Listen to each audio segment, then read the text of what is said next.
Hello everyone, this is Eli J. Brown / Eli J. Brony, and welcome to another mock video here.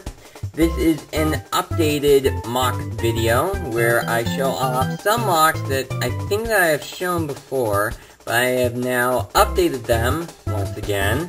I have updated them over the different years or over the different months, but here is yet another update video where I am showing off these characters. Now, as you have probably heard from the last video that I posted, I made the announcement that I was going to be disassembling a lot of my mocks so I could reassemble a lot of the official sets.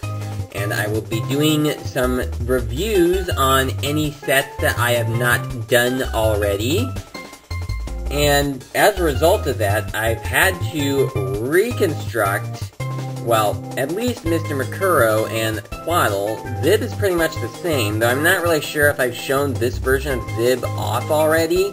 Of course, in case I didn't, this version of Zib uses the Obmatoran main body piece, uses Takanuga's main torso armor piece, same arms as the original heroes, and the same legs, and the same feet, and also a cut version of Furno's 2.0 series visor. That's pretty much all there is to this one. So again, if I've shown this one already, I apologize, but I'm not really sure. But I just decided to show him off along with the rest of these characters right here. Alright, so I've already discussed Zib real quickly, and I'm going to move Makuro out of the way because I want to save him for last, because I feel like he's the best thing. We are going to go on to Quadal right here. Now, the last version of Quadal that I had was one where I used the Vaki leg piece for the main torso, and then I used a ball cut piece with a Baraki eye attached to it to form his head, since he is a one-eyed little robot. And then I also had those old Bionicle arm pieces used for his arms and such.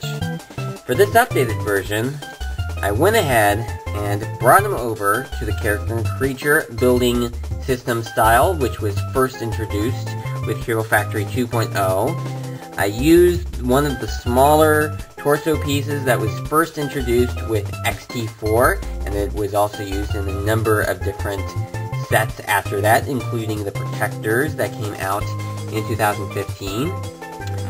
And I did cover up the back because I really did not think that he would look good if he was not covered on the back. And I also used one of the large armor pieces, one of the silver ones, the ones that were introduced in Breakout Wave 2, though they were also used in the Captain America Ultra Build set. I just used the one in silver that came from Brain Attack Series Bulk.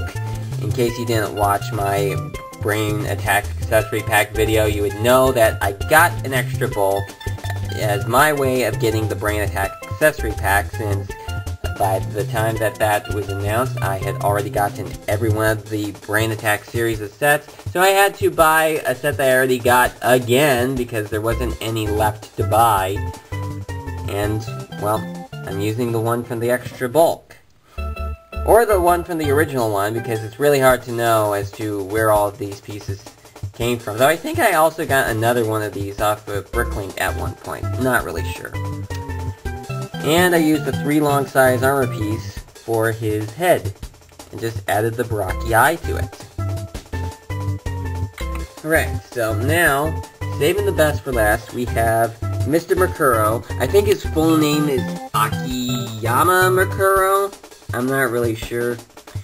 And, well, if you know about this guy, and if you've seen my earlier mocks interpreting this character, you probably would know about all the different evolutions about how I made this particular character.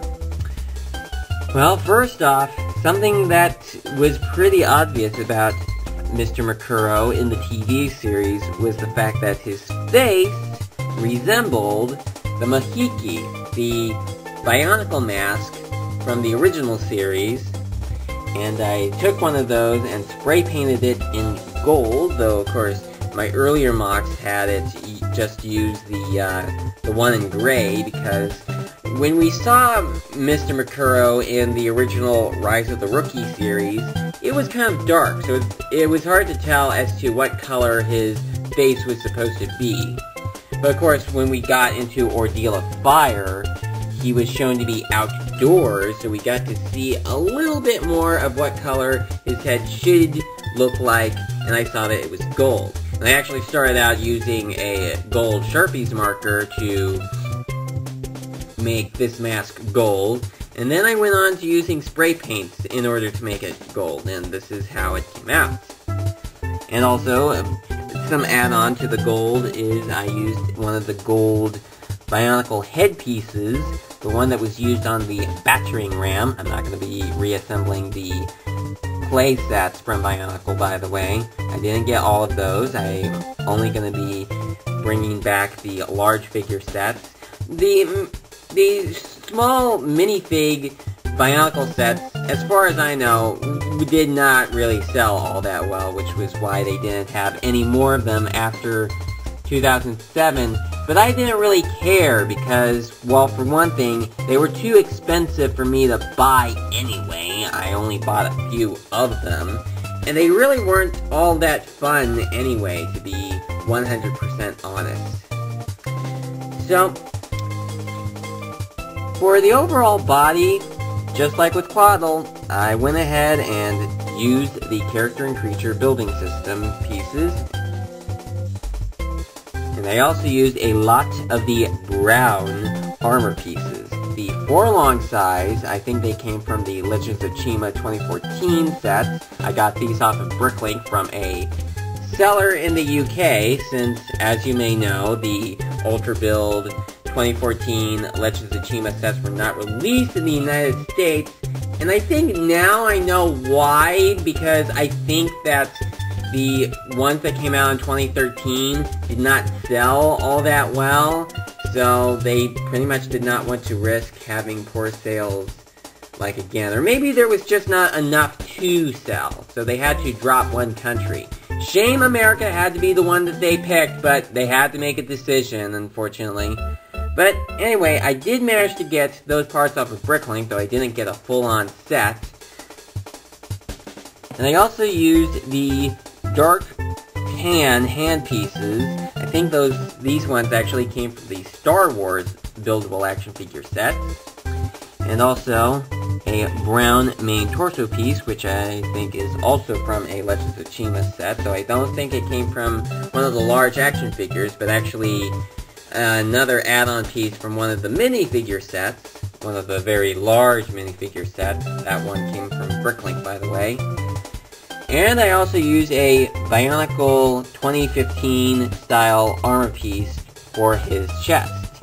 And I know it probably is kind of odd for me to use a 2015 Bionicle armor piece on a Hero Factory MOC, but I've done it before.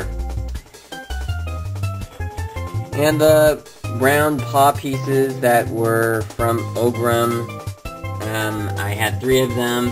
Basically, I have too many of these, actually, because very often, whenever I would make a Bricklink order from a certain seller, that said seller would put in some extra pieces, and very often, I would receive a lot of these pieces for free. So that is why I have so many of them, because the seller just kept giving them to me when I didn't ask for them. Well, he was being nice. I'm just saying, and now I just have so many of them. And lastly, I'm going to talk about the cane. The cane that I decide, well, obviously it's just a axle piece. I think it's a 12 long size, I'm not really sure.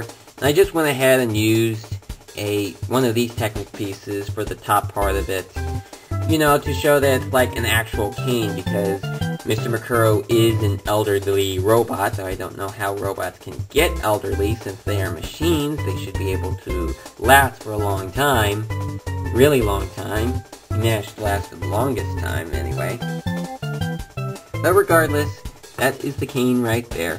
And I also bent his legs over a little bit. I didn't stand him up all the way, since he is a bit you know, his legs are bent down because he's an old man, and he can't stand up all that straight anymore. So that is why they are bent down. So, that is my update on Mr. Makuro, maybe Zib, not sure, and Quadal right there. Certainly good additions to Hero Factory, even though Hero Factory has been discontinued since 2014, and some people have been asking me, why are you still doing Hero Factory MOCs? Hero Factory is pretty much outdated. It's pointless to do them anymore. Well, I just feel like continuing to do them, and I may do more of them, but I think it's going to be quite a while before I do them.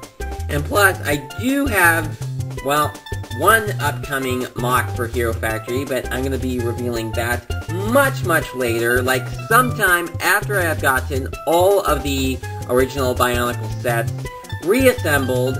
I am currently going through trying to build a number of the different sets. For one thing, see how much I can complete, and for another, see what parts I'm going to need to purchase off of Bricklink if I either cannot find a part in the parts drawer or on any of my other MOCs that I'm willing to disassemble, or if the part that I had before had broken. That did actually happen with a few of my sets. So surprisingly, I was ahead of myself and did purchase a number of replacement parts for any that broke over the years. So thank you so much for watching, and I will see you next time.